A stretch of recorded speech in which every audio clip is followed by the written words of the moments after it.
morning. I'm Carlton Sharp, pastor of Faith Christian Center Church, right here in Beaumont, Texas. And we're here on what's happening in our neighborhood. And today, my special guest is Miss Sheri Arnold. Welcome, Sheri. Thank you so much for having me on this. This is a fantastic service for the community. Hey, listen, what most people don't understand is 18 years ago, you actually sold us this building. I did. And when I walk in, I see what you've done with it. It is absolutely beautiful. You've done a fantastic job here. Well, and it makes me very proud to be a part of anything that improves our community. Well, praise the Lord. So tell us a little bit about yourself, Sheri. Okay. I'm from Beaumont. Went to school here, of course. Amelia, Sally Curtis, Marshall, and Forest Park. I don't tell you what year I graduated, but just know it's still Forest Park. Yeah. But had a really good education in this area. Where Westbrook High School is now, those little houses across the street from it is where I grew up. Okay. So I've been tied to this part of Texas, and I've been in Beaumont for quite a few years. I only left when I went to college for a few years. Worked my way through school at Sam Houston State. Oh. Go Bearcats! And I can wait tables like crazy. But I've worked in this area for a very long time, and as I've grown into the different things that I'm learning to do, I finally know exactly what I'm meant for. Okay. And I am meant for this job. Wow. I am. Wow. So why is this election for the port so critical right now? It is so critical because of all the increased activity that we're having. The industrial growth is huge. I think you knew me when I first started in commercial real estate. Right. Prior to that, in the 80s, I worked for Gulf States Utilities. I was their economic development specialist. I worked with industries all over the country, and we brought them to Southeast Texas and Southwest Louisiana. That was to enhance, the ability to serve our clients when we were Gulf States, not energy. Right. But I got involved in it then, and I knew that was my passion. It's what I always wanted to do. And as I started realizing that I could do this myself, because I'm very entrepreneurial, have a big entrepreneurial spirit. Some may call it strong-willed. I call it entrepreneurial. Yeah. But I felt like this was something that I really enjoyed. The industrial development, economic development, all of it is based on industry. Industry is the backbone of our economy. Right. And as that economy grows, we also get offices, hospitals, retail. All those things come together. And nothing gives me more pride than to go up and down Dallin Road and go, I brought them, I brought them, I brought them. Right. And I love to see, areas where we've brought in different plants, where we've brought in secondary industrial services that serve the larger plants. Right. And be able to see that every job that's created is creating ancillary jobs everywhere else. And it's a really, really powerful thing to feel.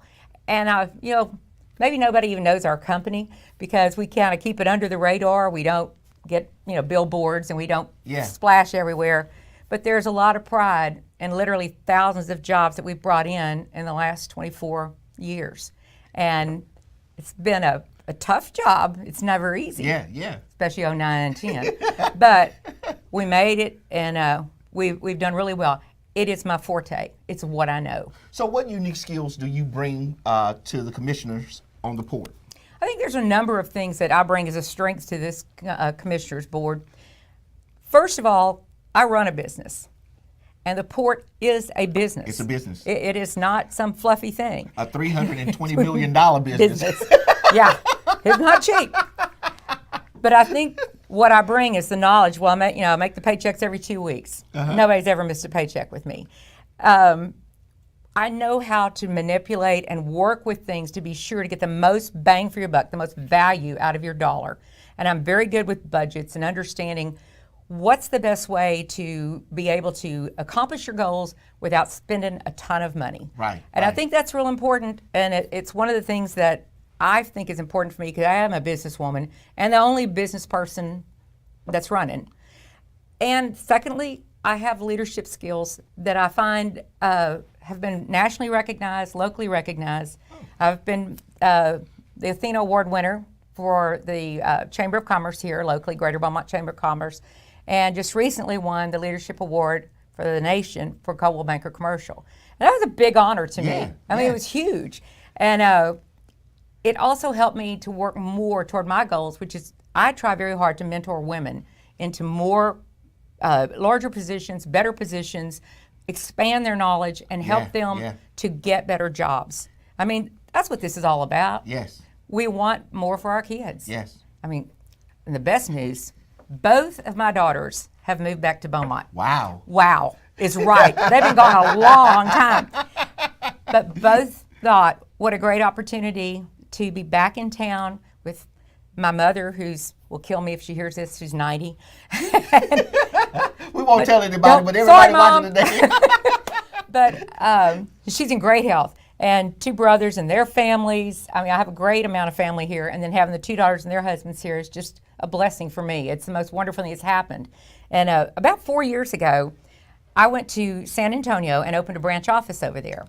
I was doing this to help prepare for retirement when I'm 90 or whatever. Yeah, yeah. But I went over there to really build something over there that I could use for my retirement and my husband's retirement, so that we'd have a little something else. So for 4 years, I worked very hard up there, and I just now rolled that into another company and sold it so that I can be back here full time. Right. And I'm so happy, I can't tell you how great it is. It is wonderful.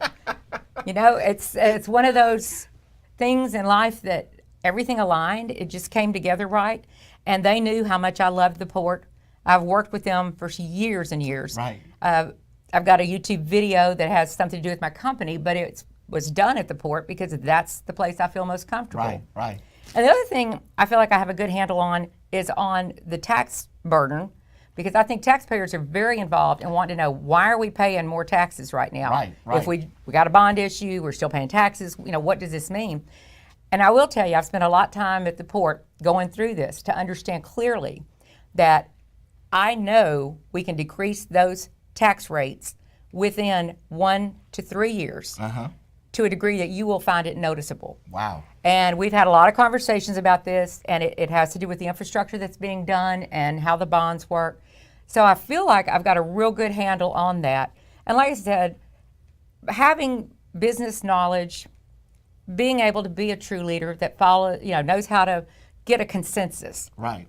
I really like it when people treat each other respectfully and go through the motions of understanding what it is you're trying to accomplish, and then find your common ground, prove that consensus together, and then you can get more things done. The fighting and backbiting just blah, blah, blah. Yeah. But, and I have to tell you, I always say this because if you don't know me, I'm very practical. I don't throw out a lot of stuff that's not true. In fact, if I'm never going to tell you something's going to happen if it's not. I'm never going to tell you just what you want to hear because I'm talking to a different group. Right. I'm going to tell you what I know and what I know I can do because I believe in my skills and I believe that I am a really strong candidate for this. So what do you see as the biggest challenges that the port faces right now? I think right now competition is one of the biggest things that we have to worry about, and that's a constant ongoing thing. All of the ports across the Gulf, because we're competing with Mississippi, Alabama, Louisiana, Corpus Christi. There's a lot of competition for the work that we want. And that work doesn't just say, hey, let's just go to Beaumont. Right. They have to be worked. They have to have their contracts negotiated. People have to be able to decide how they're going to benefit. We have to benefitize the port for them so they'll know why it's so great. Right. And I think that's probably the biggest challenge. They've done a phenomenal job in the past. If you've ever read their port vision, I mean, it's an incredible document. It is the vision that Pete Shelton and the other members of the board put together, and it is spot on. Wow. Spot on. It needs to be followed up, carried through, and the job of commissioner is not to go out there and touch everything and talk to everybody. Yeah. Your job is to govern and to make policies. And those policies are what lead us to the results that we want. There's some wonderful people that work at that port. Yeah, from what I understand, that we are the #1 port when it comes down to military. Okay, now let me clarify that one. Okay. Go and ahead. that includes Port Arthur when we become #1. Wow. Yeah. It's just a little minor shift. Yeah. But let's just say, and when we say we're the 4th largest in tonnage, you need to understand that that also includes what ExxonMobil is doing on the waterway. Wow. What's being done with some of the others. Now, the port facilitates everything. They are the core of everything that happens. But to say that, that we're riding high, we're doing very well. Yeah. But we can go higher. Yeah. We can do more. Wow. We can do a lot more. Well, with the upcoming projects that they have, the expansions that they're doing, I mean, it looks like a bright future for the port. It is a very bright future for all of Southeast Texas, actually. It's not just limited to the port, but that is a strong backbone for us. And I think the things that are going to happen, that we're going to have increase in population. Yeah. I feel like we're going to have jobs. Right now, if you want a job, you can have a job. I say it all the time. I need a painter bad. Can't anybody show up.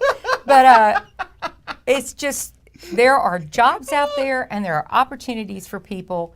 And I believe I can represent people just like I work with people, all races, all nationalities, all gender. Well, mostly just male and female, and adding the other shit. But, you know, I know how to work with all people across all different thought processes. And I think it's really important to be able to form consensus with everyone and to represent the interests of everyone equally. Yeah. And I'm just going to say, I think a few more women need more jobs out there. But I work very hard in a mentoring program that's a national program, and I work locally too to help people to get to their best potential and become everything that they can be. And I'm really proud of that part of it. So how's the campaign going? Oh man, it's a campaign. I'm really not a political animal, and it's been very fulfilling. I mean, I have friends that I went to high school with coming out of the woodwork, and we're having such a nice time, and we're getting to see people. Like I said, I was speaking at the different forums, and I found it so difficult to even be able to say what you want to say. Right. Because in 1 minute, you can't tell anybody who you are. You can't say hello. But this was a really nice opportunity to come in here, and I appreciate this very much because the campaigning is not my thing in terms of,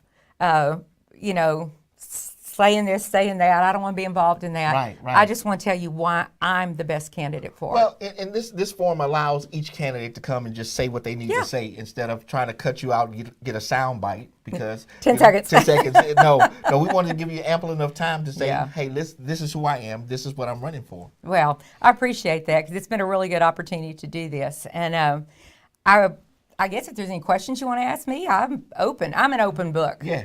Pretty simple. Well, I think the people just need to know who are these candidates that are running for these different positions. Now, remember, those of you who are watching today, elections, the early voting begins on April the 22nd and runs through April the 30th. And then election day is May the 4th on Saturday. So it's up to you to exercise your right to get out and vote for one of these candidates of these positions. And so Sheri, with the closing moments, what would you like to tell our audience today? Well, I guess one of the things I'd want to remind you is that my name is Sheri Arnold. I am very experienced in industrial development, and I have a lot of leadership skills, and I'm able to work through problems with people and be able to draw consensus. And if you look at your ballot, you will find the very bottom, after the mayor, the city council, and everybody else, at the very, very bottom of that ballot is my name. And I want you to remember, Sheri Arnold, last on the ballot, first on your mind. Thank you. Well, listen, I want to thank Sheri for joining us today, and I want to thank you for joining us on What's Happening in Our Neighborhood, and we will see you next time on our broadcast.